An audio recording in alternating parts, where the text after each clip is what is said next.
Hello and welcome to our Pioneers in Action interview series, episode 3. I'm Bea Heller, co-founder of The Pioneers. We provide people, products and support to startups, scale-ups and growing businesses who want to create a culture they can be proud of. This series is all about the challenges faced by people and culture leaders in growing businesses, how they've approached them, the lessons they've learned along the way, and their top tips for others who are grappling with similar issues in similar situations. In today's episode, I'm interviewing Sophie Amato, Head of People and Culture at the Social Value Portal. Sophie has perfected the art of treading that tightrope between day-to-day firefighting and building a people system fit for the future. She generously shares her wisdom with us all in today's conversation. I really hope you enjoy it. Sophie, it is lovely to have you here. I just thought a nice place to start would be, could you introduce yourself and also share a little bit more about the Social Value Portal and just quickly introduce the business as well? Absolutely. So my name is Sophie Amato and I'm the Head of People and Culture over at Social Value Portal. SVP, as it's also known, was created off the back of the Social Value Act in 2012. Not many businesses were responding to this, so what we did was we jumped straight on the bandwagon in terms of social value. And what the business does is it helps businesses and organisations of all sizes to track and report and measure their social value, so the social value that they're putting out into the communities around them.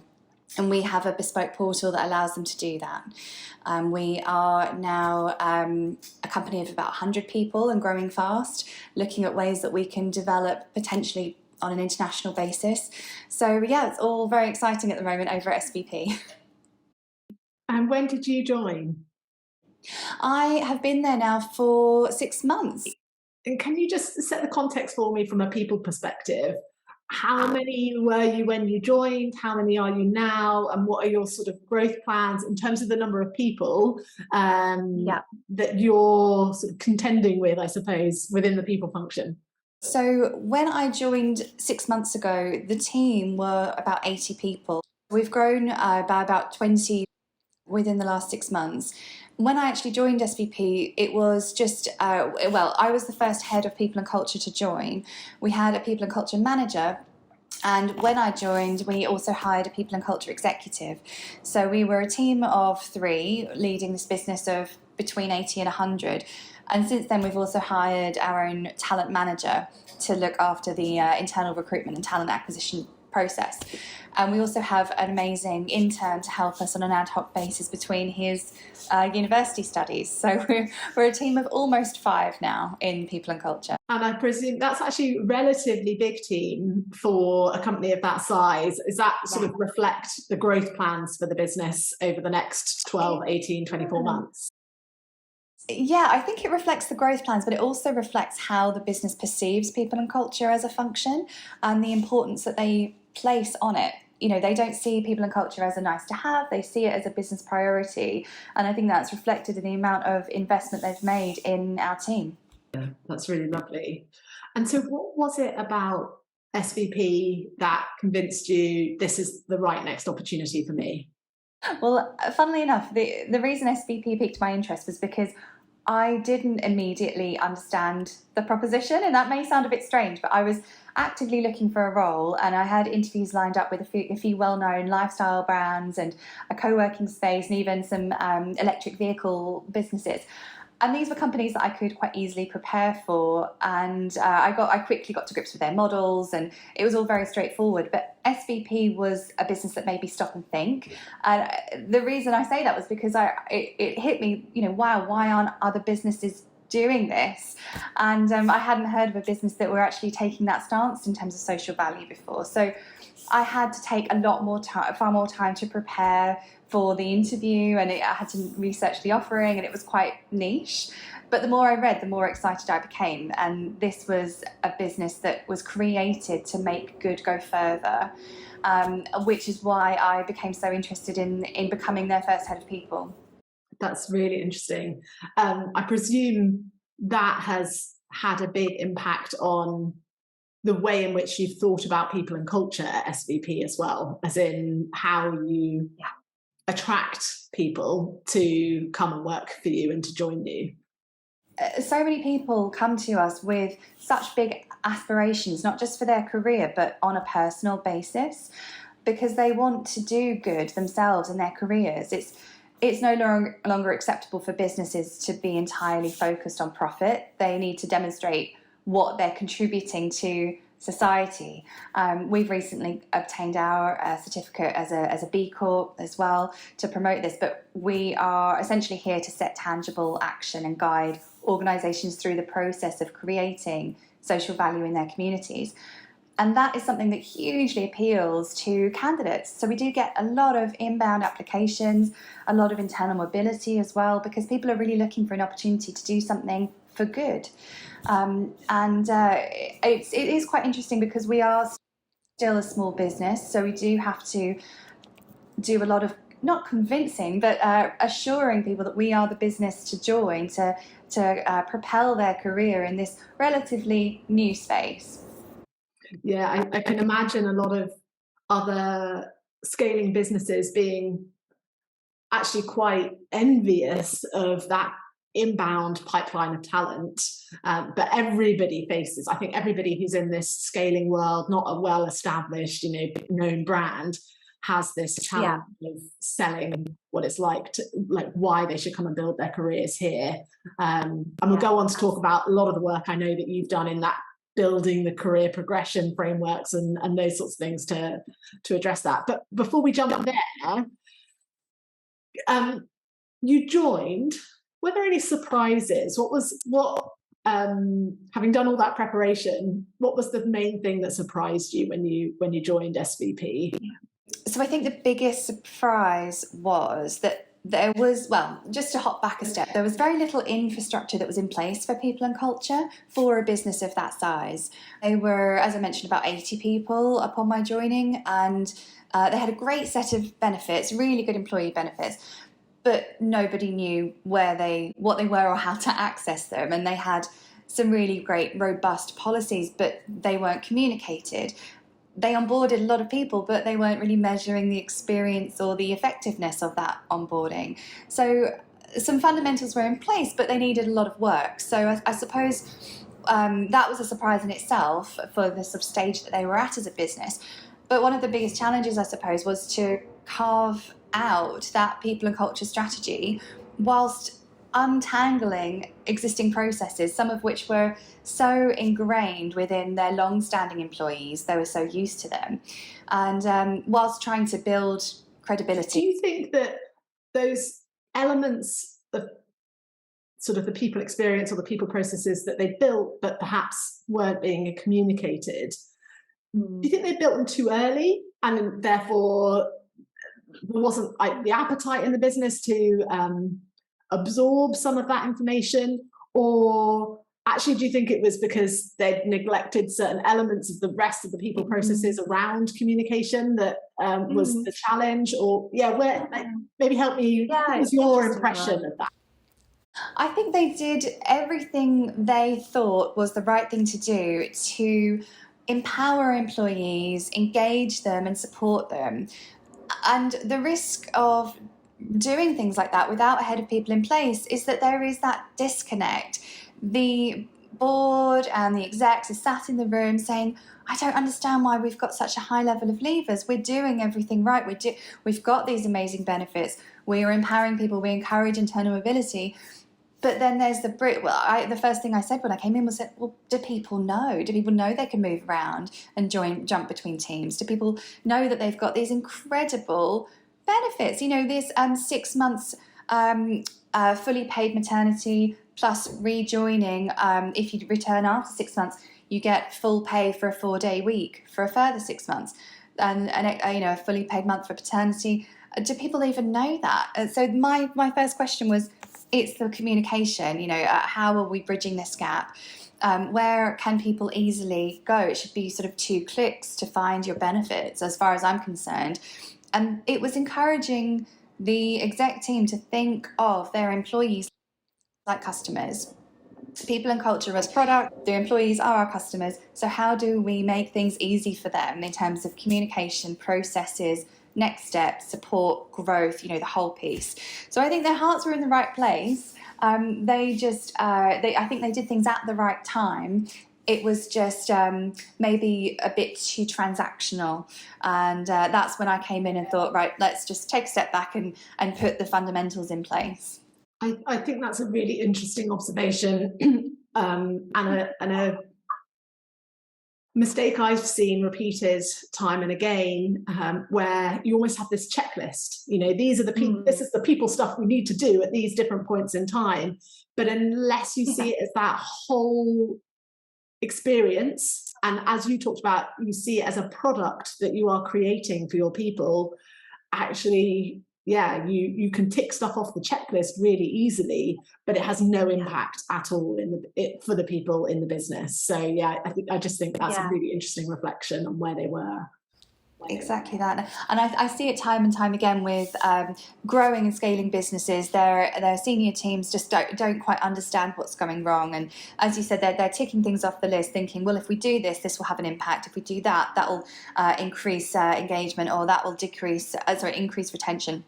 But unless you actually understand the impact that you want to make, how you're going to measure that impact, does it fit into your strategy, your big ambition for people and culture? And if it doesn't, why are you doing it? And that's, I think, the crucial question is, why are we actually doing these initiatives, creating them and rolling them out? Do they have purpose? Do they have meaning? And will it help our strategy? Yeah, and it's really important, isn't it, that it's not just, is it the right thing to do for our people, but is it the right thing to do for our business too? That balance in itself is such a hard one to master. That sort of you don't want to care about the business at the detriment of the people, but vice versa. You don't want to care about the people without much regard for how it impacts the business. So establishing that balance is so crucial, and I think it's one that it's very tricky to get right from employee relations perspective. Employees very often don't want to hear that they are perhaps not the thing that really drives the people and culture initiatives. Of course they are, but as I mentioned, it's got to be carefully balanced with the fact that we are a business. We do need to produce revenue, and getting that balance right in terms of not just your initiatives and projects, but your communication is always quite a hard one to master, I think. Yeah, and my next question is sort of trying to get your perspective on the opportunity for the general opportunity for scaling businesses, startups and scale-ups, to create a great career opportunity for people, and also the specific opportunity for SVP to sort of stand out as an employer. I think that speaks to this challenge directly, which is you can't just go and ask your employees what do you want. You can ask the question, what do you want, but the answer isn't always going to be, oh, okay, yes, we'll give you that. So maybe, do you have a comment on how you do strike that balance, and what do you think the opportunity is for companies like SVP to be great employers, to create great opportunities for people? So I think it's a case of understanding what your employees want. And how I started to look at that was to look at the reasons people were leaving. So analysing key exit interview feedback and data, we had to obviously wait until there was a decent amount of data to analyse, but keeping quite a close eye on those key reasons people were moving on, and then sort of work backwards from there. So if people are leaving because they are obtaining better pay and benefits from other employers, sure, you can look at that. Are you benchmarking across industries and sectors accurately? Do you have benefits reviews on an annual or semi-annual basis? And sure, you can tweak your processes because of those responses, but what we found was that people tended to move on because of career opportunity. And that made me think, well, are we offering them as much opportunity within SVP as we can? Obviously, within quite a niche sector, it's really important to retain knowledge. And if we can encourage internal moves and give people the career progression that they want. From that perspective, we don't lose the knowledge and experience. They don't go to another company offer that, they stay in-house, which is great. So that was where we started. We thought, let's go back to basics. Does each team within SVP have a job description for each role? Do they have benchmarking in place for each level within that role? Do they have a skills matrix to identify the skills and knowledge needed at each level and what good looks like? How do you know you're being successful in jumping from one level to the next? Do we have clearly defined processes for not just probation, but for promotion criteria, for pay reviews, and for performance reviews and development? So it's putting those key pieces in place before we then announced it to the business that we have this, we call it a career progression toolkit in place. So as I mentioned, that toolkit consists of these elements, as well as a key sort of goal setting and feedback process, so that people can continually talk about their progression and what they want in terms of next steps. And I think if we nail each of those points, underpinned by sort of a strong sense of values of how we talk about ourselves, what behaviours we aspire to, then I think we're winning. And we use this toolkit to really ensure that we always know what someone's next step will be. But the worst thing would be that if somebody left because they didn't know what was available in the business and they left to do a similar role elsewhere that we had internally. So we don't want any, we're trying to mitigate, surprises really, by understanding our employees, understanding what they want from their careers and how we can support them to do that. And if we are winning on that side, then the byproduct would be greater retention, longer tenure, more satisfied and engaged team members that will help us achieve our objectives. How have you approached it so I love listening to you talk about how you were so systematic in the way that you looked at career progression within the business and start from that audit perspective, almost understand, look, what do we currently have? And I know you could speak to any startup or growing business and it'll be a mishmash of stuff, and probably job descriptions written by a whole series of different managers, and it's unlikely to be a template in place, and even if there is, that will have evolved over time, and people who've been there for a long time will have just had, they've gone from being generalists to usually over time starting to specialize a bit more, because speak to any business that's 10 people or less and everybody's a generalist because there's just so much to do. Yeah. So all of those sorts of things, that history comes into, okay, how do we now kind of lay some basic foundations? So clearly starting with understanding what you're starting from is good, good first step. But a lot of the challenge that I hear from growing businesses is, how do we create career progression when we don't know how our company is going to evolve? And we don't want to lose good people when there might be an opportunity for them, but right now we can't show them exactly what that is. We can't know this is the ladder for somebody in your track. So did you face any of those challenges, and how did you? I think a lot of it is all about managing expectations at that interview stage, to be honest. We do ask in our interviews how comfortable somebody is with ambiguity. Not that we wouldn't hire someone that isn't comfortable with ambiguity, but I think it helps if you don't have to have your next 3 or 5 years planned out with each step you want to take. It could really help business in our position, because as you say, there are roles that exist today that didn't exist 6 months ago. We may have known that we needed an area of support in that vague region, but we didn't know what the role was going to be entitled or what the key responsibilities were.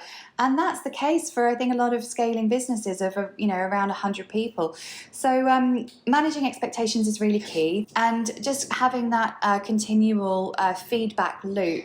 Somebody may spot an opportunity within the business and just want to learn more about it. They may not even realise that that's a key area of interest for them at that time. Ensuring that we're having these quarterly feedback loops and review sessions in the diary to make sure, well, you did a project with consultancy.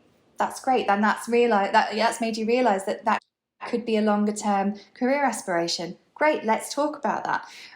We don't know what the next 18 months will look like with consultancy, but here's how it could look. Does that sound interesting? Okay, great. Well, let's give you a sort of shadowing day with consultancy so you can really see what the team does. So that's the kind of dialogue and the kind of narrative. And to balance that, equally, we wouldn't want to say to our team that you have to know what you want your next steps to be. If somebody's completely happy and satisfied and engaged and really good at their current job, they don't need to progress. There's no pressure to have them go to the next level if they're not ready, or if they're quite satisfied at their current level. So it was really to make that clear. Yes, career progression was a key focus for us this year, but it's not for everyone.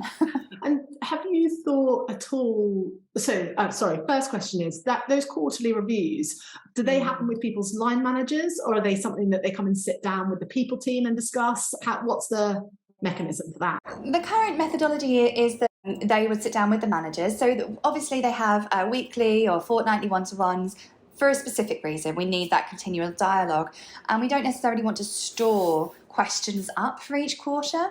So that's the key difference, I think. These conversations should be ongoing, and we don't want to only talk about progression once a quarter. But the quarterly reviews are designed as a touch point and as a way of being able to just come up for air, have a look around, ensure that everything is still fine within your role. Do you have that visibility, that clarity on what your responsibilities are and where you want to go? And let's plan out the next 3 months in terms of objectives and goals.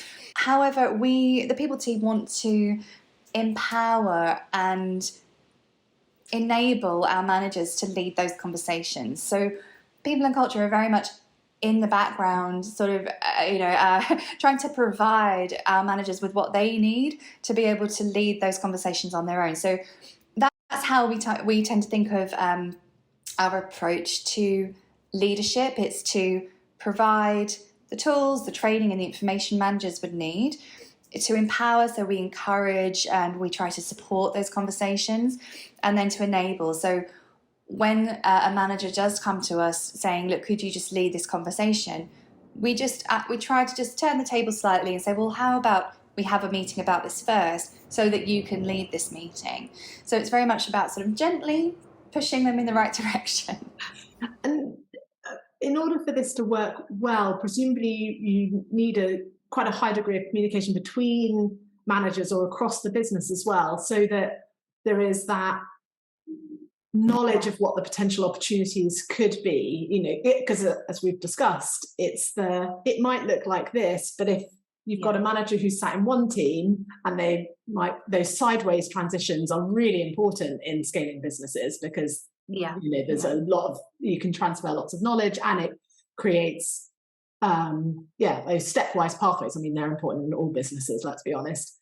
So how do you support that communication across managers and across the business that keeps the awareness of the possibilities out there, where you don't have it written down and this is the next idea? So we do want to, so we put out regular communications about current opportunities. So that's something that our talent manager Claire has been just amazing at recently, is setting up the actual tools that people will use to share opportunities internally, refer people, apply themselves. So that's all now in place, which is great. We've got the data, we can report on it, we can promote, and that's terrific. We do also have regular touch points for the people team and managers, whether that's on a one-to-one basis to provide any specific support that for challenges they're experiencing, or if it's on a sort of more kind of holistic basis. We have everyone in a room every 2 weeks. And that's where we can discuss people sort of key challenges people are having, or themes or topics, and continually remind our managers of processes that are in place, because that's not their job. They already have a job. So it's our job to just, remind and provide information and remind people how they can access certain processes. And we find that combination of sort of company-wide communications, tools that are necessary, and sort of fortnightly face-to-face with management can often be a good combination. Yeah, it's really interesting. It's fantastic to hear, to be honest. How so a few things. How does this connect in with performance reviews and those sorts of things? Is that related? Is that what the career progression conversations are about, or are they separate things? Yeah. I'll stop there. Yeah. Are Yeah. performance reviews separate to these sorts of career conversations, and is that something that you've also been thinking about in this time? So at the moment, they're not separate conversations, and that's not really for any particular design or purpose. It's just that the quarterly, we call them goal setting and feedback meetings, are relatively new. This is only we're just going into Q4, and this will only be the second time we've rolled out these meetings. So we're still very much in that trial period of, is this the right process for our needs as a business? And so far it's working well to have those progression conversations every quarter. What we have established though is if we identify, if an employee identifies that they are meeting all of the criteria at their current level based on this skills matrix that I mentioned, and then they feel that they're actually ready for promotion, they would bring that to their manager, align it to the next available opportunity. That may be effective from January, it could be effective from July, sooner, or in between if there's an exceptional need to promote. So there shouldn't be, as I mentioned earlier, any surprises. A manager shouldn't come to the exec team saying, oh goodness, somebody needs a promotion as soon as possible because they've been operating at that higher level now for 4 months. That shouldn't happen if we've got this quarterly touch point. A manager should know what somebody's working towards, the criteria that they still need to hit to get to that level, and support them with that sort of development to help them tick off those last few boxes. And we can support from a people and culture perspective with training courses or any additional requirements that would that would encourage this growth. So that's how it is for the moment. By all means, it doesn't mean that that's how it will look next year. It's a continually evolving piece. That's the fun of working in the people and culture space in a scaling business, right? You're constantly experimenting. Exactly. So one further thought on this career progression piece is have you spoke explicitly about comfort levels with people growing to leave? Because actually there genuinely isn't the right next opportunity for them in the business. They're not a bad leaver, but how comfortable are you with that? And is that a transparent part of conversations that people have? It is. I think we're realistic. We're all grown-ups in the organisation, and we don't ever expect anyone to stay with us forever. It's a job, it's a career, yes, but we wouldn't ever expect somebody to spend the 10, 20 years with us when we've only been operating for a few. So yes, of course, it's always a shame when somebody wants to move on, but we would never see that as a negative. If they want to inject all of their experience and their knowledge into a new business, say it's a local authority, for example, that is just setting up their social value offering, then great, that's terrific. They could then educate that local authority and try and grow that side of their business. And you never know, they could then come as a customer at some point in the future. So we're really trying to ensure that anyone coming to us has a very strong learning path, that they won't stay forever, but when they do move on, they'll be the best social value expert that there can be, and then they can go on and help other people elsewhere. So we would never block those moves. We don't necessarily, we wouldn't encourage these moves. We wouldn't encourage anyone to leave, of course, but it's not something that we see as a negative necessarily. And where it's explicitly about career progression, do you ever use that as almost an opportunity to drive a new area of the business in preference to that person leaving. I ask this particularly because I've had a conversation with founders in the past who are so keen to keep hold of their brilliant people that almost it's like, well, actually you can come and build this new bit, like rather than leave and go and do this for somebody else, come and build this new bit of our business, help shape it with us, and you can create your career out of that. So it wasn't necessarily on our path as a company, but you've given us the idea. And do you ever have those conversations? We have had instances like those, yes, where people, we actually had an instance of a resignation, somebody going to a completely different role elsewhere, very different to the role that they were in. And upon resignation, we thought, well, hang on a minute, we have that role here. Do a career move, do a 180, come back in. We can give you the learning and the training to get you into this new role, and you can do the same thing for us. So it can happen, and it does happen. And we love it when it happens, but we have to ensure that the stars sort of align in order to create that opportunity. I've had to have a few conversations recently where we just couldn't make it happen for people that we wanted to keep. You know, we didn't have the infrastructure. We weren't big enough to have the infrastructure in place to provide opportunities that people were requesting, whether that was things like sabbaticals or a certain career change or building a new function internally. These were all actual requests, and we always go and research how feasible they are.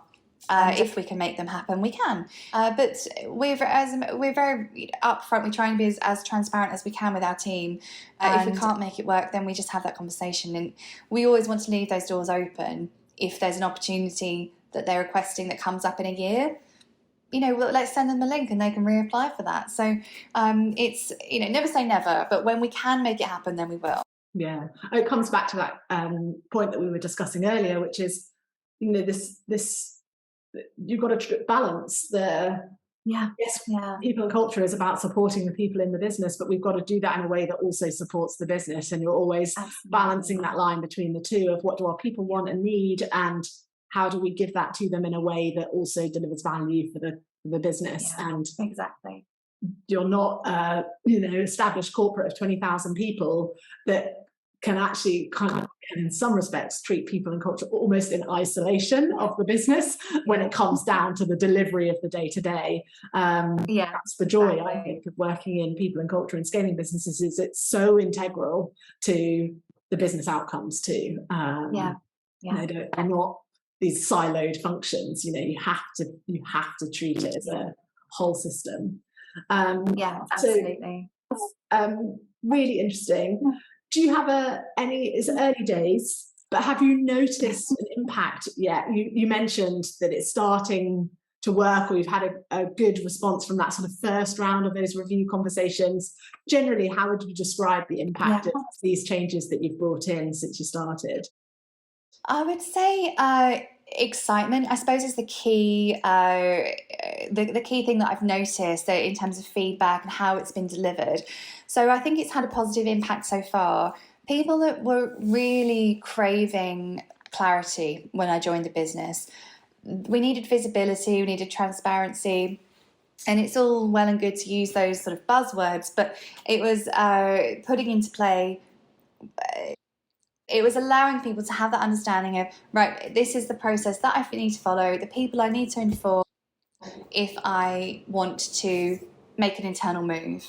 And that just wasn't there. And even though the principle was there, the steps to follow from an employee perspective weren't. So excitement has been the key piece of feedback. Yes, this is finally in place. Yes, I can understand how I can make this move, and that could impact my career. And wow, in a year's time, I could move from sales to product. I didn't even know that was possible. So that's been really well received, which is great. But I think it's a little bit too early for us to have any real tangible data as to whether it's impacting our average tenure or increasing retention rates. But I hope to be able to positively report on that next year and say that within 12 months we've managed to really turn things around. So I'm optimistic. Yeah, it sounds like I can't remember if we spoke about this last time. Do you have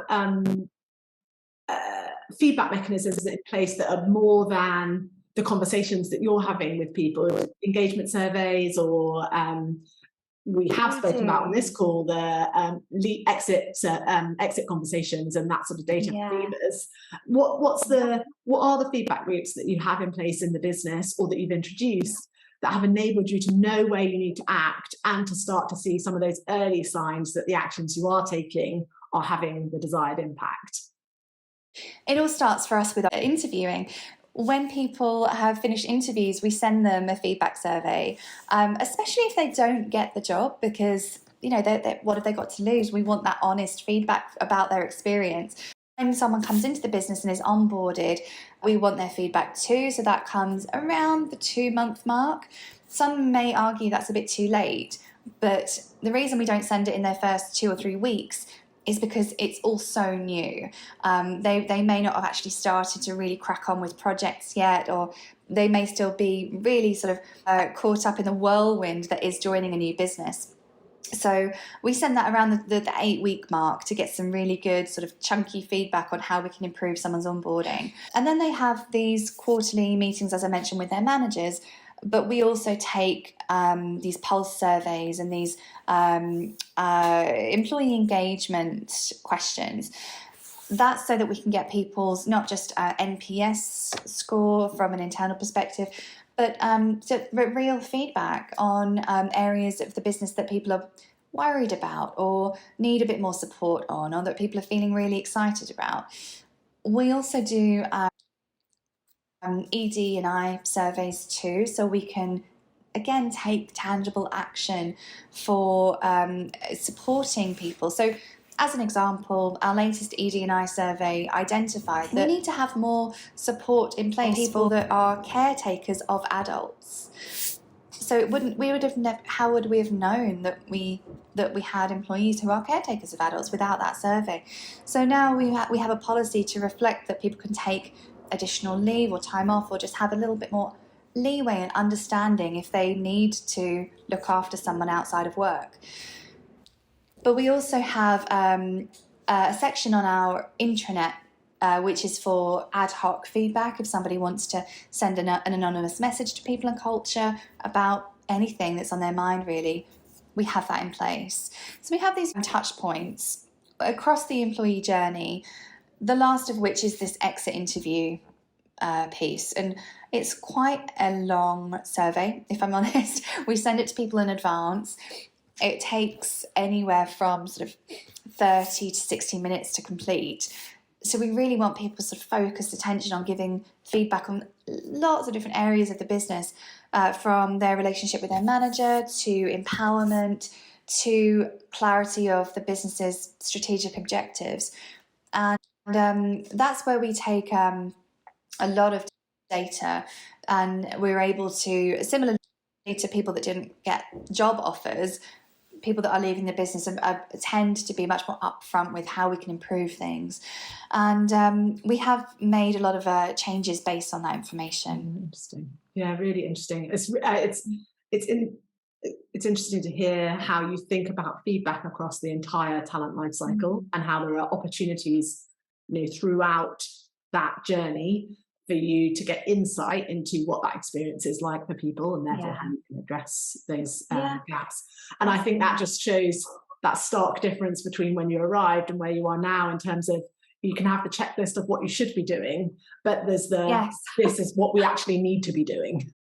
Of course, and you just wouldn't know. And you need that time to experience what people are experiencing, and to listen to their thoughts and feedback. And I think it's really difficult to do one without the other. You need to create these initiatives that, as we said earlier, have impact. And how are you going to know the direction to go in unless you have these regular touch points and these regular loops? Yeah, absolutely. Okay, so we're on the home straight. My next question is, you've done all this great work around career progression and getting the feedback loops in and those sorts of things, and I'm sure lots of other things too. I know from our prep call for this, there's an awful lot that you've been doing in the 6 months that you've been there. And but my question is, what are you focused on now? What's the what are the things that are keeping you up at the moment and that you're excited about addressing in the business? Currently, I'm into the sort of second iteration of our strategy, and that may seem a bit quick considering it's only been 6 months for me in the business, but it's just a testament to how quickly things change. And the strategy that I initially set myself when I came in needs a bit of a tweak. So a large amount of our team's workload will be reactive, the nature of it.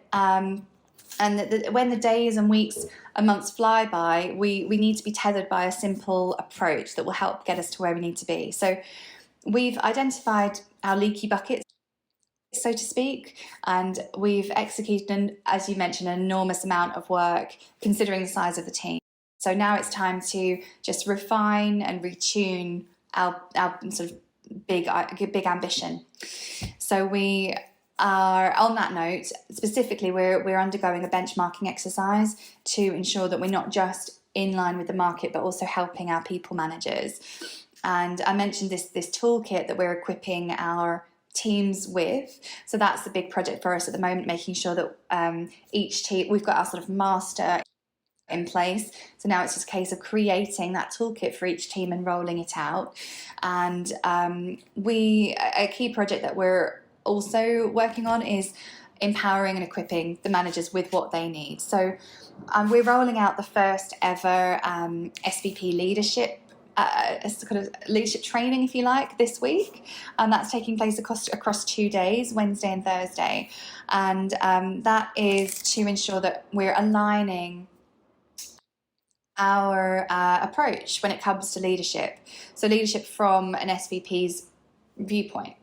And so that would hopefully provide us with a lot of work to follow up on and to, again, iterate, and then we'll have our objectives for Q1 and Q2 next year.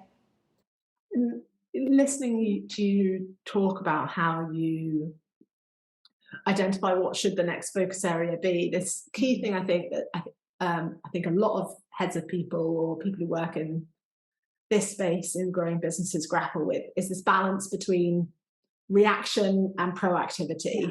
How do you get the balance right? How do you personally think, okay, there's so much, we could just 100% of our time be reacting to what's going on in the business because there's so much changing all the time, we're constantly getting new people in, but you know that you also need to be building for the future. So what are your tips for getting that balance right, and how do you know if you are getting it right? Are there any signs that you watch out for? I mean, unfortunately, it's a really simple answer, and it just comes down to planning. I have my sort of master list of projects and people that I need to check in with, and sort of urgent to-do items that's ongoing weekly. And I just try to balance the time between that list and then everything else that comes in. Usually it's about 50-50. So as long as you are ensuring as a people leader that you're not blocking out your entire week with project work, and that you're anticipating things to go a little bit wrong, and you have to give some things a little bit more attention than others, and you need to have an emergency meeting about something or a policy or a team, then I think if you're preempting those chunks of time to take you off course, if you're planning that, then you don't go off course. So that's my sort of my tip. It's just about planning. I love, by the way, that it's actually quite a simple answer. It's not actually simple to execute that, by the way.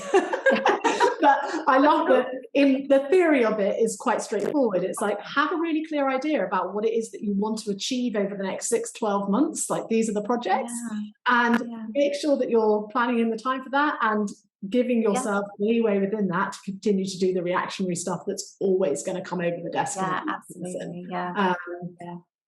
And it's all elements of that are easy to not do, but they're also simple to understand. Yeah, and it's my way of working. It's a bit paradoxical. I have this to-do list that I love to sort of check off. I know a lot of people in people and culture love to just have a list. They just check, and it's done, and you move on to the next thing. And I am very much like that. You want to close things off and move on to the next, but it's a paradox because people and culture is never finished. There's never a let's tick that off and move on, because inevitably it is going to come back. It's cyclical, and everything does require a little bit more sort of review and assessment and iteration and improvement.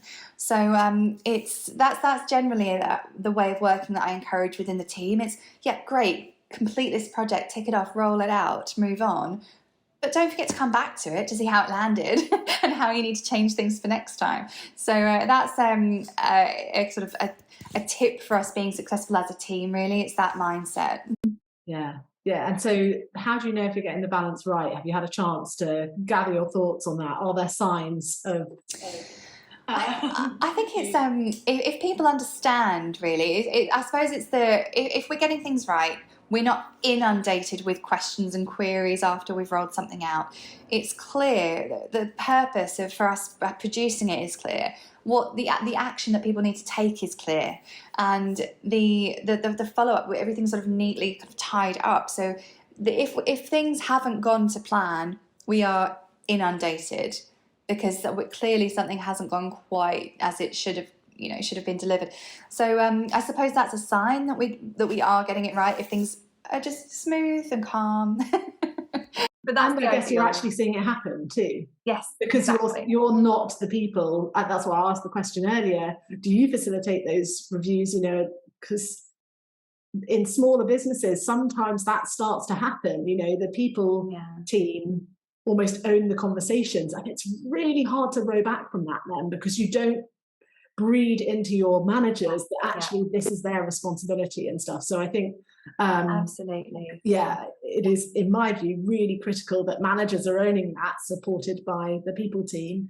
And then the sign of whether you're doing a good job or not is, I like that, are you inundated with, oh my goodness, how do I do this? Or does anybody actually do it? Yeah, and for example, after some conversations with some of our leadership team and people managers, we gave them the information, the processes, we educated them around a certain part of a process. And the sort of key success measure was that the next time they needed to implement that, they came to me with a proposed solution and just said, look, is this right? And yeah, great, that is the right thing to do, go ahead. And that's the sort of the gold star, if you like. Yes, we did that right, because they're now leading this process, and just checking in with people and culture that it's the right thing to do. Yeah. So it sounds like you've been, you've taken on a lot, but also had a huge amount of success. And I know from speaking to your CEO that actually the impact you have personally had in the time that you've been there has been really appreciated and noticed in the business. So you're clearly doing a good job. What's your plan, or where would you like to be in the next 12 months, you personally, and where would you like the business to be? Where would you like SVP to be? It's an interesting question. It's one that I do think about a lot, because it's so difficult to tell where we will be. But I think in a year's time, I see myself leading SVP's next phase of growth from a people perspective, and that could be on an international basis. So that would be something new and exciting, and would bring a whole host of other challenges that I haven't experienced before, which is great for my own learning and development. And beyond that, who knows? I think the field of people and culture, as we already said, is never finished. There's always so much more to learn and to adapt to, and I think that's going to be the key thing about the next few months and years, just seeing where it will take me and where it will take the business. Yeah. I think one of the things that I love about people and culture is that the challenges that you face in one context can be quite similar in another, and they can be very varied. There's the different challenges of growing from 50 to 200 people is very different to 200 to 1,000. There's always something new to learn. And so I think it's quite key in that phase of growth to not become too emotionally attached to a certain project that you've rolled out, because if as you mentioned, it may not be fit for purpose when we've doubled in size, and that's okay. It's time to go back to the drawing board and redesign, recreate, and that's half the fun. Yeah, I think that is a really important thing to remember as well.